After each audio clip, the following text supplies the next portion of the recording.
かの祈り響いてゆくどこまでも Like funnel cake or any other sweet treat, fan service can be satisfying when you're in the mood for it.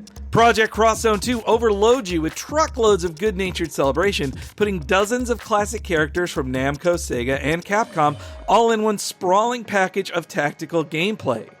As a celebration of gaming history, PXE2 is just the dose of nostalgia you'd want, though it can't always overcome the shallow strategy action surrounding it.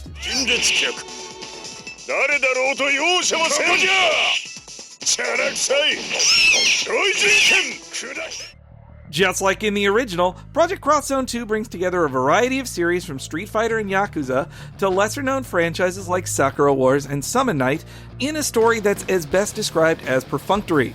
The collection of excuses used to unite this army of heroes through time and space is often laughed off by the characters in-game.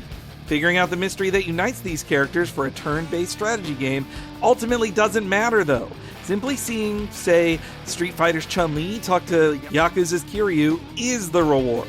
The sharp writing really makes the most of the unique pairings. Seeing Strider and Shinobi meet Virtua Fighter's Kage and react to their different interpretations of ninjutsu is a laugh, as is seeing Phoenix Wright get used to working for the demonically possessed Tekken champion Kazuya Mishima. Chapter after chapter of the tactical campaign introduces famous faces to the mix, making each new map eventful from a story standpoint. I was dying to see what new surprises Project Cross Zone 2 had up its sleeve. Of course, the satisfaction you get out of PXE2's roster will differ from how much you know the games being referenced. Project Cross Zone 2 expects you to be fairly familiar with the characters involved, even if some rarely have games released stateside. If references to Sakura Wars' dating sim elements or Shenmue's search for sailors don't ring a bell, most of PXE2's best stuff won't do much for you. When compared to the best strategy games on the 3DS, Project Cross Zone doesn't really make the grade.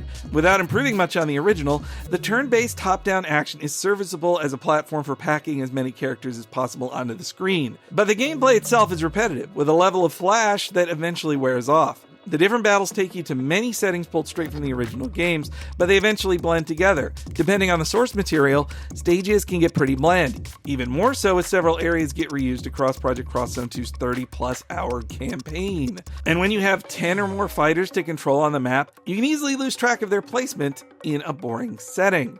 The fights can be occasionally exciting, thanks to some top-notch animation. Every member of the dense roster has attacks and techniques pulled right from their games, using specific items or taunts that may fly over the heads of some.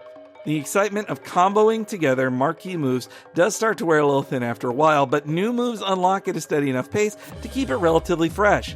Just like the conversational scenes, Project Cross Zone 2's combat is at its best when it's doling out bucket loads of nostalgia.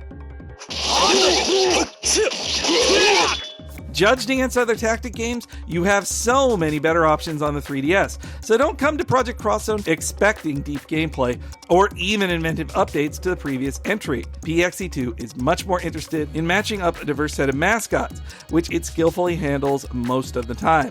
Nostalgia can only take PXE2 so far in a lengthy campaign of average strategy gameplay, but it's an engaging old-school reunion while it lasts.